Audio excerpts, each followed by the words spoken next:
Welcome back student. आज फिर से एक नई वीडियो में आप लोगों के सामने लेकर के उपस्थित हुई स्टूडेंट, और आप लोग देख रहे हो चैनल कैरियर पॉइंट 89 और आप लोग एम भी बी क्लासेस आप लोग देख रहे हो। तो इसमें मैं आप लोगों के साथ मिलता हूं और इसमें आप लोगों का टॉपिक नंबर 3 है और वर्ब का पार्ट नंबर भी क्या है, 3 है। ठीक है ना, पार्ट नंबर भी, वर्ब की पार्ट नंबर भी 3 है। तो इसमें मैं आप लोगों को आज बताने वाला हूँ लिंकिंग वर्ब, और आपका क्या लिंकिंग वर्ब के बाद आता है एक्सिलरी वर्ब, और एक्सिलरी वर्ब के बाद आ जाता है आपका फ्रेजल वर्ब। तो ये आज का 3 टॉपिक पूरा का पूरा वर्ब आज फिनिश करवा दूंगा। ठीक है ना, और इसमें आप लोगों को एस रूल और पीपी रूल भी समाप्त मिलेगा। ठीक है ना, चलिए आगे आते हैं। देखो लिंकिंग वर्ब क्या होता है। तो लिंकिंग वर्ब ऐसी क्रिया होती है, ठीक है ना, यह ऐसी क्रिया होती है, आप लोगों को टाइम आज बिल्कुल भी नुकसान नहीं होगा। ठीक है, ऐसी क्रिया होती है जो क्या करती है स्टूडेंट, ऐसी क्रिया होती है, यानी लिंकिंग वर्ब ऐसी क्रिया होती है जो सब्जेक्ट का डायरेक्ट संबंध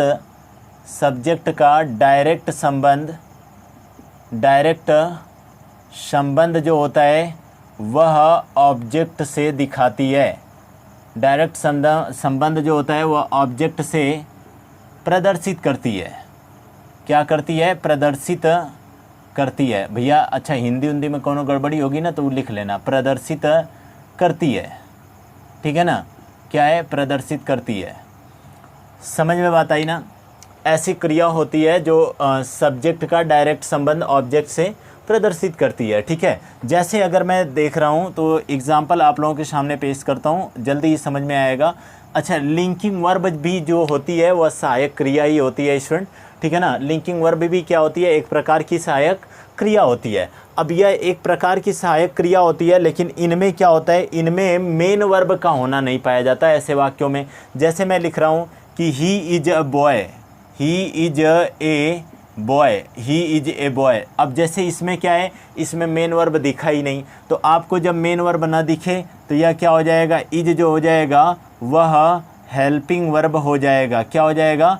हेल्पिंग वर्ब हो जाएगा, अर्थात सॉरी हेल्पिंग वर्ब नहीं, ठीक है ना, इज क्या हो जाएगा? लिंकिंग वर्ब हो जाएगा। सॉरी स्टूडेंट, ठीक है ना,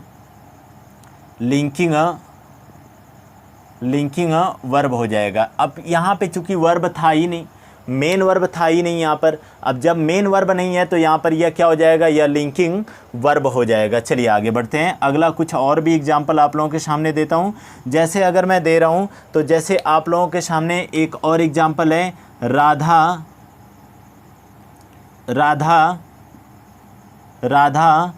is a good girl. Radha is a good girl हो जाएगा। ठीक है ना, तो राधा इज क्या हो जाएगा? गुड गर्ल हो जाएगा। अब ये जो है Radha is a good girl, यह भी आपकी क्या हो जाएगी? इसमें जो इज है बच्चा वह हेल्पिंग मतलब कि लिंकिंग वर्ब हो जाएगा। क्या हो जाएगा? लिंकिंग वर्ब हो जाएगा, क्योंकि यहाँ पर भी मेन वर्ब नहीं थी।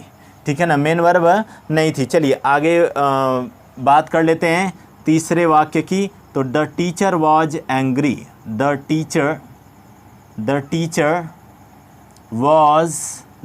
Was angry. ठीक है ना, द टीचर वॉज एंग्री। अध्यापक जो थे वह क्रोधित थे। तो यहाँ पर क्या हो जाएगा? यह बच्चा जो है वह भी क्या हो जाएगा? यह लिंकिंग वर्ब हो जाएगा। भैया ये आवाज़ बहुत खतरनाक है। ठीक है ना, क्या होता है? लिंकिंग वर्ब हो जाएगा। चलिए अगले टॉपिक पर बढ़ते हैं, एक्सिलरी वर्ब। ठीक है ना, ये आशा नहीं, पूरा विश्वास करता हूँ आप लोगों को समझ में आ रहा होगा। ठीक है, चलिए आगे बढ़ते हैं। अगला आप लोगों के सामने है, ठीक है। अच्छा, जो लोग नोट नहीं किए होंगे वीडियो को पॉज करके रोक करके आप लोग नोट्स कर लीजिएगा, मतलब स्क्रीनशॉट ले सकते हो। स्क्रीनशॉट लेकर के तुरंत उसके बाद उसको नोट कर लिया कीजिए। देखो कंटेंट वाली वीडियो जो है ना पहली बार यूट्यूब पे प्रोवाइड कर रहा हूँ। ठीक है, अदरवाइज ऑफलाइन के अलावा और कहीं भी कंटेंट वाली वीडियो नहीं पढ़ाया हूँ। ठीक है, चलो आगे यहाँ पे देखते हैं। अगला आप लोगों के सामने जो है, अगला आप लोगों के सामने नंबर 4 है। नंबर 4 क्या है? Axillary verb. ठीक है ना,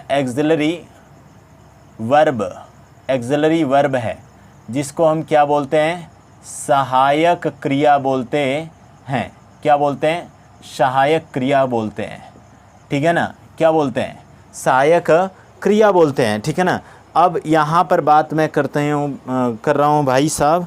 ठीक है, देखो करती नहीं हूँ भाई, ठीक है, यहाँ पे लड़की तो हूँ नहीं कि करती हूँ, एक सेकेंड, बस थोड़ा सा ये मार्कर में इंक डाल लेते हैं क्योंकि स्लो दिख रहा होगा ना। चलिए आगे बढ़ते हैं। अगला आप लोगों के सामने है, देखो अगला आप लोगों के सामने क्या है, या एक्सेलरी वर्ब। एक्सेलरी वर्ब क्या होती है, एक लिंकिंग वर्ब की तरह होती है, ठीक है ना। यह क्या होती है, एक लिंकिंग वर्ब की तरह होती है, ठीक है ना। क्या लिख रहा हूँ यार, ठीक है। लिंकिंग वर्ब की तरह ही प्रयुक्त होती है, की तरह ही प्रयुक्त होती है। लेकिन कैसे पता चलेगा भाई कि यह लिंकिंग वर्ब है या फिर एक्सेलरी वर्ब है, तो यहाँ पर समझ लीजिएगा, ठीक है ना। लिंकिंग वर्ब कैसे पता चलेगा, लिंकिंग वर्ब में कुछ भी नहीं, अकेला is, am, are, was, were, ये सारी चीज़ें इस्तेमाल होंगी। लेकिन जो एक्सेलरी वर्ब है उसमें क्या होगा, उसमें इसके बाद आपको ऑब्जेक्ट मिलेगा, वर्ब मिलेगी। ऑब्जेक्ट तो वैसे भी मिल रहा था, वर्ब का मिलना पाया जाएगा। जैसे मैं एग्जाम्पल के माध्यम से आपको समझा रहा हूँ, ठीक है ना। एग्जाम्पल देखो, जैसे राम इज, ठीक है ना, Ram is playing, Ram is क्या है, प्लेइंग मैं बोल रहा हूँ बच्चे, राम इज प्लेइंग द, ठीक है, ball, Ram is playing the ball, ठीक है। यहाँ पे हमने लिखा Ram is playing the ball. देखो जैसे ही आपको मेन वर्ब दिखा बच्चा, यह क्या हो जाएगा, यह जो होगा यह आपका एक्सेलरी वर्ब यहाँ पर हो जाएगी, ठीक है ना। एक्सेलरी वर्ब हो जाएगी, यहाँ पे क्या हो जाएगी, auxiliary verb. Example number next देख लेते हैं। एग्जाम्पल नंबर नेक्स्ट आप लोगों का है, he was punished bye them, ठीक है ना। ही वॉज पनिश्ड, ठीक है, he was punished bye them, he was punished bye them.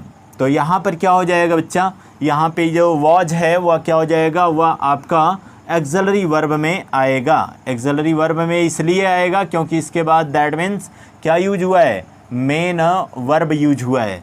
चलो नेक्स्ट टॉपिक पे बढ़ते हैं। बाकी आप लोगों का जो एक्सरसाइज है ना, मैं वो तो करवाऊंगा ही, ठीक है ना।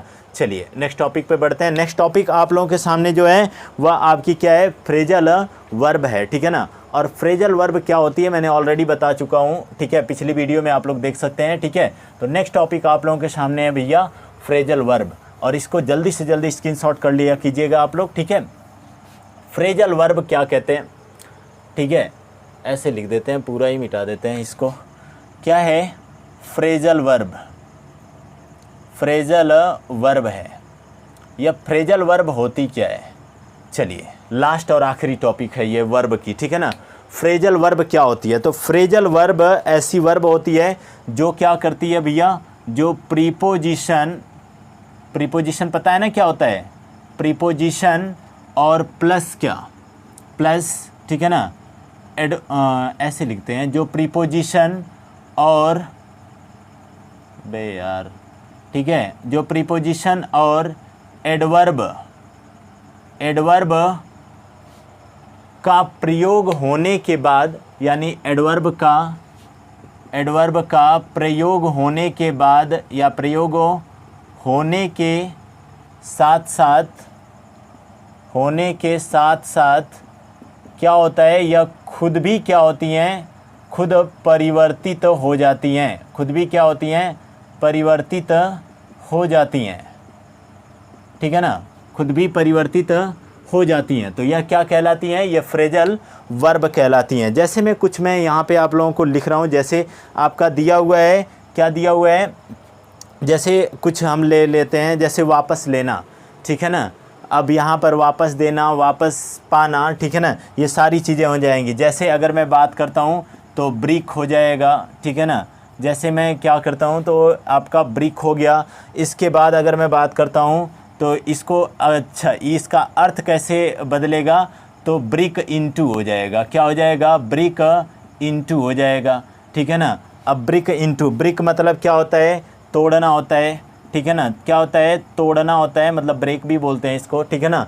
अब ब्रेक इनटू मतलब क्या होता है, सेंध लगाना होता है बच्चा, क्या होता है, सेंध लगाना होता है, ठीक है ना, सेंध लगाना होता है, ठीक है। अब देखो यहाँ पर क्या हुआ, इसमें हमने क्या लिखा, डायरेक्ट ब्रिक लिखा। ब्रिक मतलब तोड़ना होता है, ब्रिक इनटू यहाँ पे मिला, और जैसे ब्रिक इनटू मिला यह प्रीपोजिशन है। अब प्रीपोजिशन मिला तो सेंध लगाना होते हैं। एक आता है बच्चा यस यस रूल, ठीक है ना।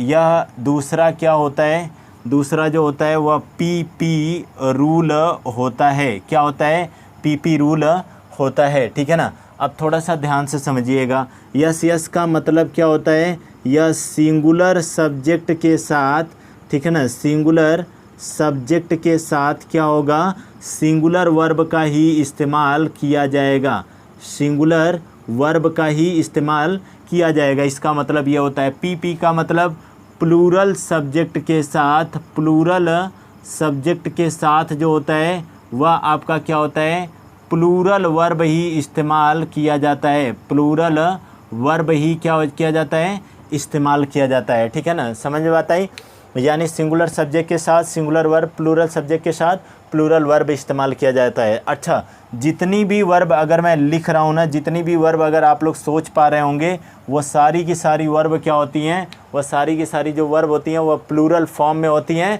ठीक है ना। जितनी भी वर्ब, जैसे रीड हो गया, गो हो गया, प्ले हो गया, ठीक है ना, ये आपका परचेज हो गया, बाई हो गया, ये सारी सारी प्लूरल फॉर्म में होती हैं। उसमें यस या ईएस जोड़ करके उसको क्या बनाया जाता है, सिंगुलर बनाया जाता है। समझ में बात आई। जैसे अगर मैं इसको एक वाक्य यहीं पे लिख देता हूँ, जैसे अगर मैं यहाँ पर लिख रहा हूँ ना कि Ram go to Delhi, Ram go to Delhi, अगर मैं ऐसे लिख रहा हूँ तो ये वाक्य दैट मीन्स क्या हो जाएगा, गलत हो जाएगा। क्यों, क्योंकि यहाँ पे गो लगा हुआ है। अब देख रहे हो ना, यह सिंगुलर सब्जेक्ट के साथ सिंगुलर वर्ब, इसका मतलब ई एस यहाँ पे अगर मैं जोड़ दूँ तो यह वाक्य क्या होगा, सच एज राइट कंडीशन, ठीक है ना।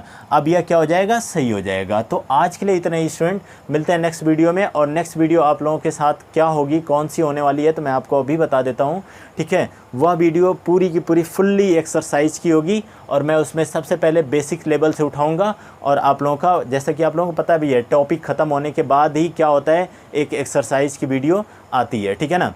तो आप लोगों का पूरा एक एक्सरसाइज की वीडियो आने वाली है। तो आज के लिए इतना ही स्टूडेंट, मिलते हैं नेक्स्ट वीडियो में। और नेक्स्ट वीडियो आप लोगों की होगी एक्सरसाइज की। एक्सरसाइज के बाद जो वीडियो आने वाली है वह प्राइमरी एक्सिलरी वर्ब की आने वाली है, ठीक है ना। तो मिलते हैं नेक्स्ट वीडियो में, तब तक के लिए धन्यवाद।